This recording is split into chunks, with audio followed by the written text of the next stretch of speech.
Hey everyone, today we're checking out Hypic, an AI photo editor that's been getting a lot of buzz. Is it actually worth your time? Let's find out. Hypic is a mobile photo editor made by ByteDance, the same company behind TikTok. It's packed with AI tools that can make editing super easy. Think one-tap fixes, background removal, and filters that actually look good. The app works on both iPhone and Android, so pretty much anyone can use it. The AI does a lot of the heavy work for you. You get automatic face retouching, background removal, and tons of trendy filters. There's also basic editing tools like brightness, contrast, and color adjustments. What's cool is the batch editing feature, so you can apply the same look to multiple photos at once. Plus, there are templates for Instagram, TikTok, and other platforms that can make your posts look polished in seconds. The interface is really simple to use. You don't need to watch a bunch of tutorials. The AI tools work fast and give you clean results without much effort. Most features are completely free, which is awesome. The app runs smooth even on mid-range phones, and processing is quick. Perfect for quick edits before posting. One downside is there's no desktop version, it's mobile only. The free version does have ads that can interrupt your flow. Some users report that certain advertised features aren't actually available or are hidden.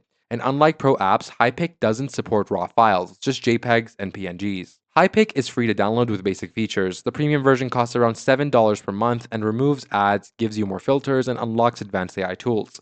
Compared to Adobe or other pro apps, it's pretty affordable. So, is Hypic worth it? If you're editing on your phone and want quick, good-looking results, absolutely. It's great for social media content and casual editing. But if you need pro-level tools or desktop editing, look elsewhere. That's it for today, guys. Let me know if you've tried Hypic, and thanks for watching.